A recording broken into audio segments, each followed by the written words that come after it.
యోహాను సువార్త 12వ అధ్యాయము 3-6 అప్పుడు మరియా మిక్కిలి విలువగల అచ్చ జటమాంసి అత్తరు ఒక సేరన్నర ఎత్తి తీసుకొని యేసు పాదములకు పూసి తల వెంట్రుకలతో ఆయన పాదములు తుడిచెను.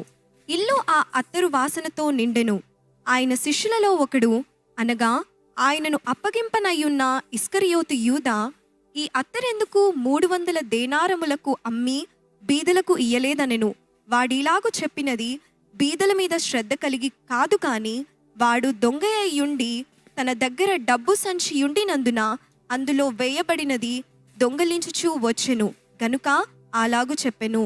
యాక్చువల్గా చూసినట్లయితే మత్తయి, మార్కు, లూకు సువార్తలో ఇంత స్పష్టంగా రాయబడదు. శిష్యులు కోప్పడి అని ఉంటది, కానీ యోహాను సువార్తలో మాత్రమే యూదా ఇస్కరియోతు ఇలాగ అన్నాడు అని రాయబడి ఉంది. గమనించారా?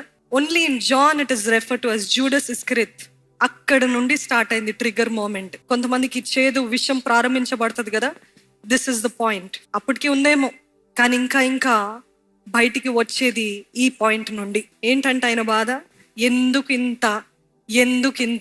ఈరోజు ఎక్స్ట్రా వ్యాగెంట్ వర్షిప్ నచ్చదంట అపవాదికి. ఎక్స్ట్రా వ్యాగెంట్ గా మీరు పెళ్లిళ్ళు చేసుకున్న బాధ లేదు, ఎక్స్ట్రా విపరీతమైన భారీ ఖర్చులతోటి మీరు ఏది చేసినా బాధ లేదు, మీరు ఏ వాహనం కొన్నా బాధ లేదు, మీరు ఎంత మీ బిడ్డ ఫస్ట్ బర్త్డే అంటే ఎలాగ చేస్తారండి ఒక్కొక్కరు, ఎంత భారీగా, ఎంత ఎక్స్పెన్సివ్, ఎంత ఎక్స్ట్రా వ్యాగెంట్ గా చేస్తుంటారు.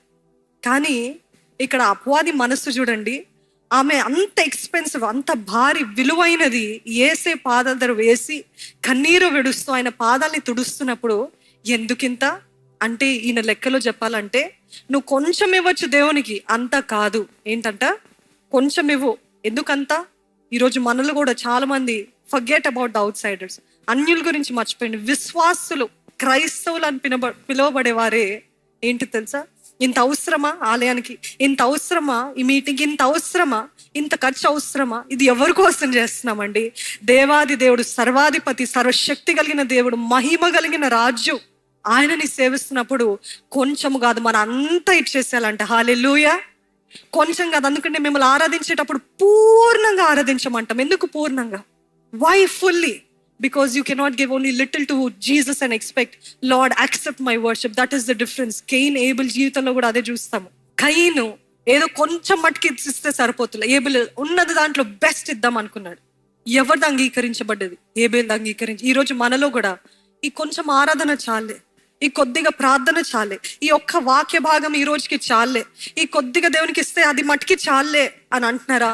దేవుడు మెచ్చాడండి, దేవుడు మెచ్చాడు. యూదా ఇస్కరియోతు వంటి మనస్సు అది. ఆయన అన్నాడు, ఎందుకమ్మా ఇంత, ఎందుకు ఆయనకి ఇంత? Doesn't you know? ఆయనకు తెలియదు, ఆయన కళ్ళు ఈ లోక సంబంధమైన దేవత గ్రుడ్డితనం కలగజేసింది యూదా ఇస్కరియోతుకి. ఏంట గ్రుడ్డితనం? ఎందుకు ఇంత అంటే ఆయనకు విలువ లేదండి, సర్వ సృష్టికర్త. ఆయన ముందు ఇది ఒక లెక్కన. అట్లాంటిది లోక సంబంధమైన దేవత గ్రుడ్డితనం కలిగజేసి ఇంత అవసరం లేదు. Judas wanted to give something but not everything. కొంచెం ఇస్తాము, అంత కాదు. ఈరోజు కేవలం డబ్బులు కాదండి, కేవలం ఏదో కాదండి, మన ఆరాధన కూడా మొత్తం ఇవ్వాలంట. ఈరోజు చాలా మంది మన జీవితాల్లో కూడా ఈ కొంచెం ఇద్దాము, కొంచెం మనకి పెట్టుకుందాము. మనకందరికీ తెలుసు, అన్న సఫేరా వాళ్ళు కొంచెం ఇద్దాం అనుకున్నారు, కొంచెం వారికి పెట్టుకుందాం అనుకున్నారు, కానీ మొత్తానికే పోగొట్టుకున్నారు. జాగ్రత్త.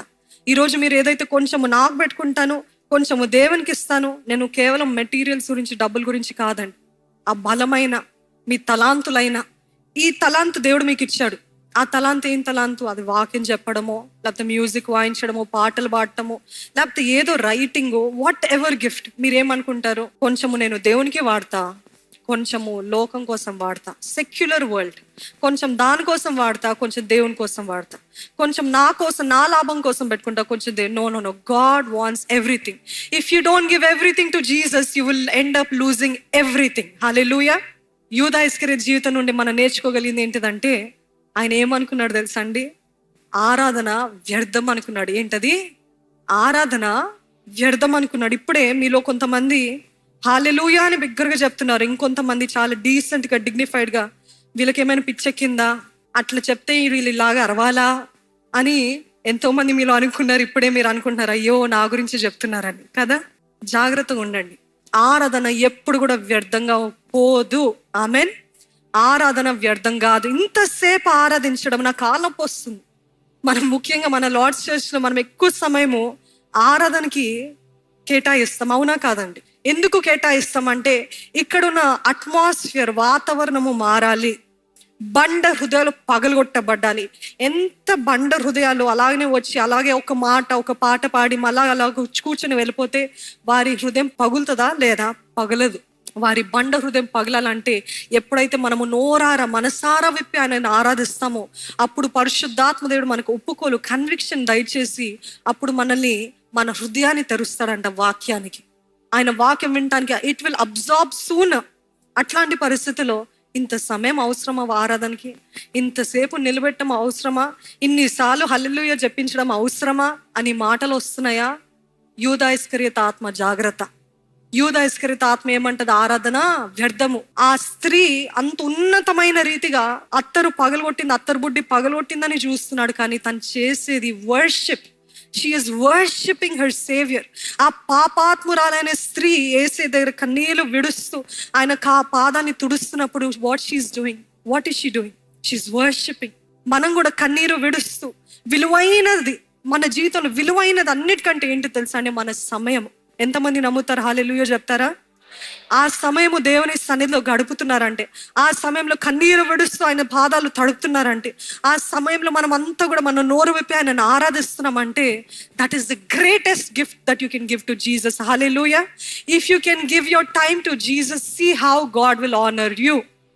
హల్లెలూయా. మొదటిగా సమయం ఇవ్వకపోతే మీరు ఎన్ని డబ్బులు ఇచ్చినా, ఎన్ని పాటలు పాడినా వ్యర్థమే. God is looking for your time.